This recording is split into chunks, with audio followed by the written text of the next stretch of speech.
हमारे चैनल को अवश्य सब्सक्राइब करें और नए अपडेट्स सबसे पहले पाने के लिए इस बेल बटन को दबाना न भूलें। अगला क्वेश्चन है, मोटर में 3 फेजों में से एक फेज हट जाने को सिंगल फेजिंग कहते हैं। तो मोटर पर स्टार्टिंग में क्या प्रभाव पड़ेगा? जब मोटर चल रही होती है और उन 3 फेजों में से एक फेज हट जाता है तो उसको हम सिंगल फेजिंग कहते हैं। तो उस कंडीशन में मोटर पर क्या प्रभाव पड़ेगा? मोटर स्टार्ट नहीं होगी, मोटर शोर करेगी, ज़्यादा करंट लेगी, या सभी। इस क्वेश्चन में पूछा है कि मोटर पर स्टार्टिंग में क्या प्रभाव पड़ेगा। अगर मान लो कि 3 फेज की सप्लाई में से एक फेज हट जाता है, अगर 2 फेज ही उसको डायरेक्ट मिले तो उस कंडीशन में मोटर स्टार्ट भी नहीं होगी और शोर तो करेगी ही करेगी और ज़्यादा करंट भी लेगी। तो इस प्रकार इसका सही ऑप्शन हो जाएगा डी, यानी कि सभी। मोटर ये तीनों प्रभाव पड़ेंगे मोटर पे। अगला क्वेश्चन है, रनिंग अवस्था में एक एकल क्लाइन हो जाने पर अंत तक क्या होगा? नो लोड पर। एकल क्लाइन का मतलब है सिंगल फेजिंग, ठीक है। और पूछ रहा है कि नो लोड पर। मोटर के जो शाफ्ट है उस पर किसी भी प्रकार का कोई लोड नहीं दिया हुआ है और मोटर चल रही है, ठीक है। उस कंडीशन में क्या है कि एक फेज मिलना बंद हो जाता है मोटर को, यानी कि 2 फेज ही मिल रहे हैं। आर वाई भी तीनों में से एक फेज कोई सा भी हट जाता है और 2 फेज की सप्लाई मिलती है उसको, तब मान लो कुछ देर तक चल गई मोटर, 4-5 मिनट तक चल गई मोटर इसी 2 फेज पे ही, ठीक है, सिंगल फेजिंग होने के बाद। तो उस कंडीशन में क्या होगा? ऑप्शन ए है कुंडली उखड़ जाएगी, ऑप्शन बी है वाइंडिंग जल जाएगी, ऑप्शन सी है आवाज़ करेगी, ऑप्शन डी है कोई नहीं। तो इनमें से सही ऑप्शन है वाइंडिंग जल जाएगी, क्योंकि अगर मोटर चल रही है उस कंडीशन में तीनों फेज में से एक फेज हट जाता है तो 2 फेजों में क्या है कि करंट का मान अधिक हो जाता है। यानी कि मोटर की जो हमने 120 डिग्री के अंतराल पर 3 फेज की जो 3 वाइंडिंग की थी, ठीक है, तो उनमें से एक वाइंडिंग को सप्लाई मिलना बंद हो जाएगी, केवल 2 वाइंडिंग पर ही मोटर काम करेगी और उन दोनों कोयलों में क्या है कि करंट का मान ज़्यादा हो जाएगा। तो इस प्रकार जो चुंबकीय क्षेत्र है ना वो घूमता हुआ प्रकार का नहीं बनेगा। इस वजह से मोटर की जो वाइंडिंग है वो गर्म हो जाएगी और लास्ट में जल जाएगी। तो इसमें ऐसे पूछा है कि सिंगल फेजिंग हो जाने पर अंत तक क्या होगा? तो उस कंडीशन में मोटर की वाइंडिंग जल जाएगी। अंत तक ये शब्द आए, अगर अंत तक सिंगल फेजिंग, तो उस कंडीशन में मोटर की वाइंडिंग जली जाती है, ठीक है। अगला क्वेश्चन है, रनिंग अवस्था में लोड सहित मोटर होती है जो सिंगल फेजिंग हो जाती है तो मोटर पर क्या प्रभाव पड़ेगा? ठीक है, मोटर चल रही है, ठीक है, और उस पर लोड दिया हुआ है, ठीक है, मोटर चल रही है और उसकी शाफ्ट पे लोड लगा हुआ है। तो उस कंडीशन में अगर सिंगल फेजिंग हो जाती है तो क्या होगा?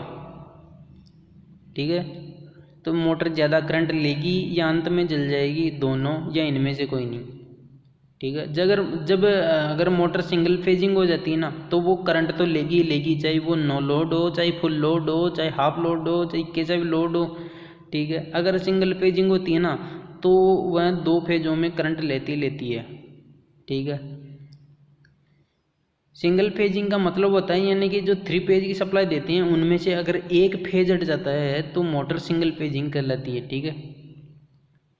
तो इस प्रकार जो मोटर ज़्यादा करंट लेगी और लास्ट में जल जाएगी, ठीक है। तो इस प्रकार इसका ऑप्शन हो जाएगा सी, यानी कि दोनों। अगला क्वेश्चन है, 3 फेज मोटर में स्टार्टर का मुख्य कार्य क्या है? ऑप्शन ए है प्रारंभिक धारा को सीमित करना, ऑप्शन बी है ओवरलोड पर मोटर को ऑफ करना, ऑप्शन सी है दोनों या इनमें से कोई नहीं। 3 फेज के लिए या फिर जो कोई भी मोटर होती है उसके लिए जो स्टार्टर काम में लेते हैं ना, उनका कार्य होता है प्रारंभिक धारा को सीमित करना और ओवरलोड पर मोटर को ऑफ करने का, इसीलिए हम स्टार्टर लगाते हैं। तो इस प्रकार इसका सही ऑप्शन हो जाएगा सी, यानी कि दोनों काम करने के लिए। अगला क्वेश्चन है, ड्यूल स्टार्टर का कार्य नहीं है, यानी कि जो 4 ऑप्शन दिए हुए हैं इनमें से ऐसी कौन सी चीज़ है या ऐसा कौन सा ऑप्शन है जो ड्यूल स्टार्टर का कार्य नहीं है, ठीक है ना। प्रारंभिक करंट कम नहीं करता है, चालू नहीं होता है, दोनों या कोई नहीं। तो इस प्रकार जो ड्यूल स्टार्टर है ना वो प्रारंभिक करंट कम नहीं करता है, इसका ऑप्शन ऐसे ही रहेगा। ये प्रारंभिक करंट को इसलिए कम नहीं करता है क्योंकि इसमें हम जैसे इसको चालू करेंगे ड्यूल स्टार्टर को, ये पूरी सप्लाई मोटर को दे देगा। तो इस प्रकार जो मोटर को है जलने का खतरा अधिक रहता है। तो इस प्रकार जो ये काम नहीं करता है, प्रारंभिक करंट को कम नहीं करता है। अगला क्वेश्चन है, ड्यूल स्टार्टर का प्रयोग कितने एचपी तक की मोटर के लिए किया जाता है? ड्यूल स्टार्टर का प्रयोग 5 HP तक के लिए या 10 HP तक के लिए या 10 HP से ज़्यादा के लिए या इनमें से कोई नहीं, किसके लिए होता है? ड्यूल स्टार्टर होता है उसका प्रयोग किया जाता है 5 HP तक की और गिलहरी पिंजरा परिणाम मोटर के लिए, ठीक है। तो इस प्रकार इसका ऑप्शन ऐसे ही रहेगा।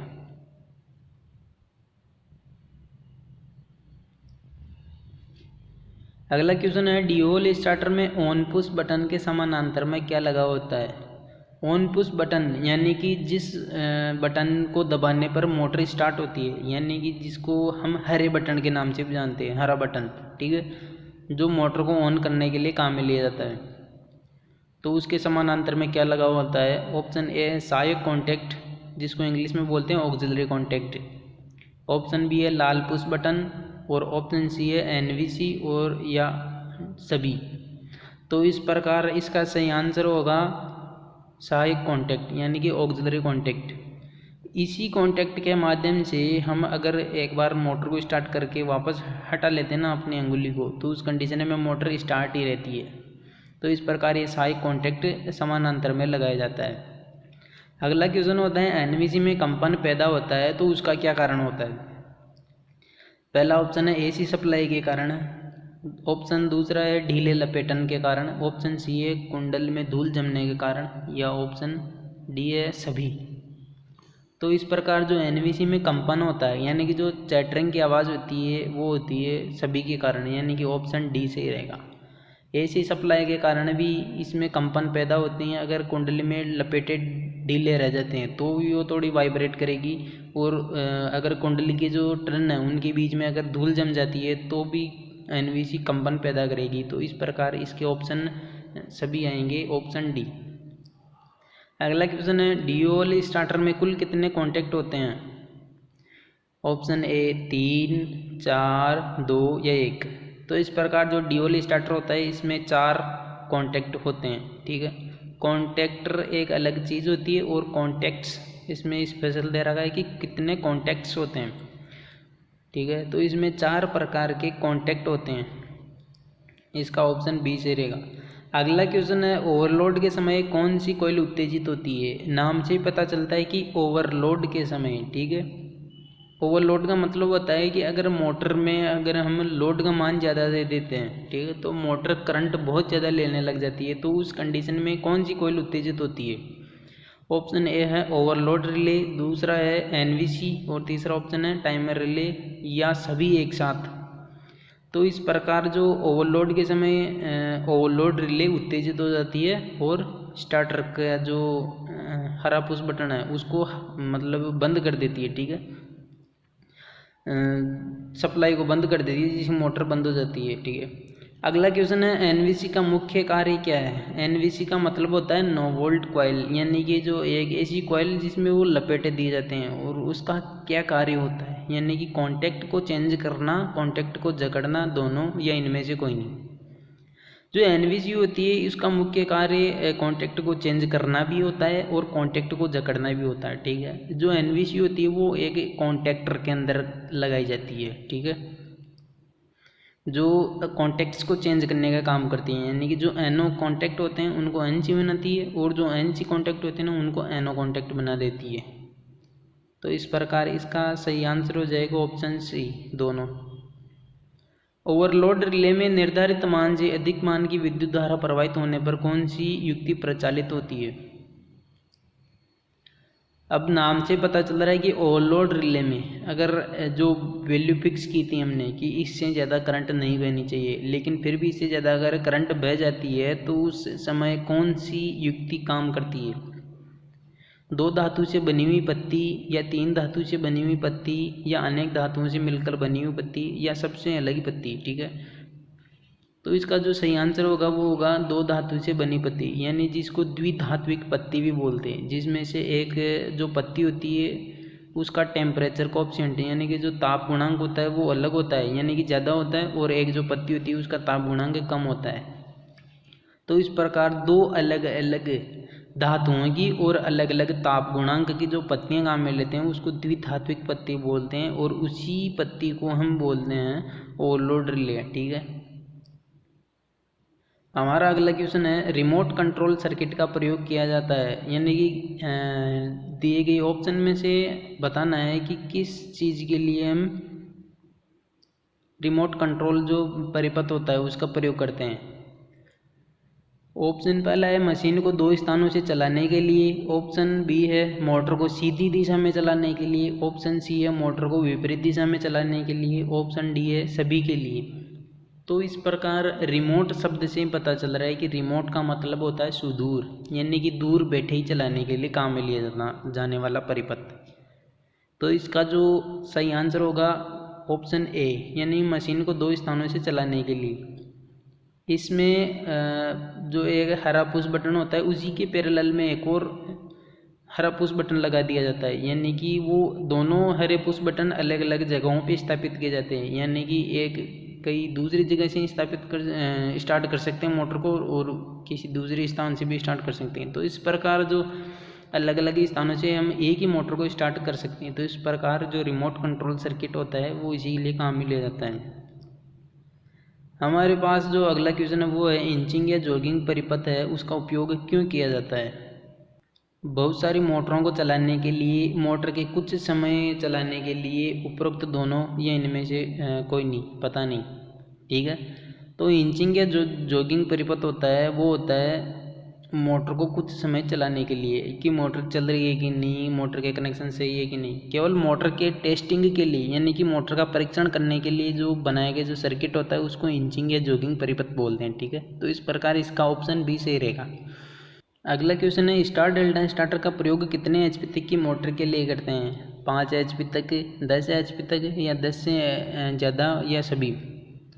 तो इस प्रकार जो स्टार डेल्टा स्टार्टर होता है 10 एचपी तक की और केवल किल्लीहरी पिंजरा प्रेरण मोटर को स्टार्ट करने के लिए काम में लेते हैं। तो इस प्रकार इसका ऑप्शन बी सही रहेगा, 10 एचपी तक। अगला क्वेश्चन है कि स्टार व डेल्टा संयोजन में प्रत्येक वाइंडिंग पर वोल्टेज का संबंध क्या होता है।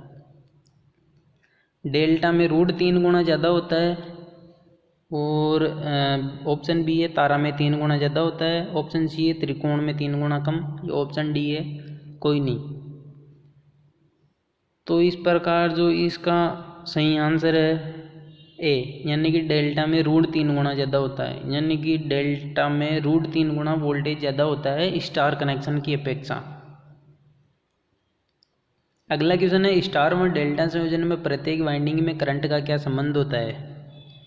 त्रिकोण में 3 गुना ज़्यादा होता है, त्रिकोण का मतलब होता है डेल्टा, यानी कि डेल्टा में 3 गुना ज़्यादा होता है। ऑप्शन बी है तारा में 3 गुना ज़्यादा होता है, तारा का मतलब होता है स्टार।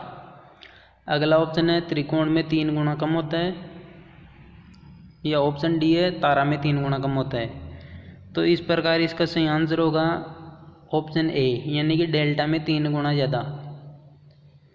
स्टार की अपेक्षा जो करंट होता है वो डेल्टा में 3 गुना ज़्यादा होता है। तो इस प्रकार इसका ऑप्शन ए सही रहेगा, त्रिकोण में 3 गुना ज़्यादा, यानी कि डेल्टा में 3 गुना मान ज़्यादा होता है करंट का स्टार कनेक्शन की अपेक्षा। अगला क्वेश्चन है, अर्ध स्वचालित स्टार डेल्टा स्टार्टर में कितने कॉन्टैक्ट्स होते हैं। तो इसका जो सही आंसर होगा वो होगा 9, यानी कि ऑप्शन सी। अगर इसी क्वेश्चन में ऐसे पूछा जाता कि अर्ध स्वचालित स्टार डेल्टा स्टार्टर में कितने कॉन्टैक्टर होते हैं, ठीक है, यहाँ पे कॉन्टैक्टर की बात करता तो ऑप्शन आता है यहाँ पे ए, यानी कि 3, ठीक है। तो इस कंडीशन में पूछा जाता है कि जो एक कॉन्टैक्टर होता है ना, एक कॉन्टैक्टर में 3 कॉन्टैक्ट होते हैं, ठीक है ना, 3 कॉन्टैक्ट। तो इस प्रकार 3 कॉन्टैक्टर काम में लेते हैं तब 9 कॉन्टैक्ट्स होते हैं। तो इस प्रकार जो ये क्वेश्चन है इसका सही आंसर होगा ऑप्शन सी, यानी कि 9 कॉन्टैक्ट्स होते हैं। अगला क्वेश्चन है, हस्तचालित स्टार डेल्टा स्टार्टर में कितने कॉन्टैक्ट होते हैं। हस्तचालित का मतलब मैनुअल टाइप जो स्टार्टर होता है स्टार डेल्टा, उसमें कितने कॉन्टैक्ट होते हैं, तो उसमें भी 9 होते हैं। इसका ऑप्शन सी हो जाएगा सही। अगला क्वेश्चन है, अर्ध स्वचालित स्टार डेल्टा स्टार्टर में ऑन पुश बटन को कब तक दबाया जाता है। यानी कि जब हमें अर्ध स्वचालित जो स्टार डेल्टा स्टार्टर होता है, यानी कि semi automatic star delta starter, इस स्टार्टर का जो हरा पुश बटन है उसको हम कब तक दबाते हैं जबकि मोटर स्टार्ट हो जाती है। ऑप्शन ए है 75% गति तक, ऑप्शन बी है 80% गति तक, ऑप्शन सी है 90% और ऑप्शन डी है 100% गति तक। तो इस प्रकार इसका ऑप्शन ए सही रहेगा। 75% जो गति होती है तब तक इसके हरे पुश बटन को दबाया जाता है।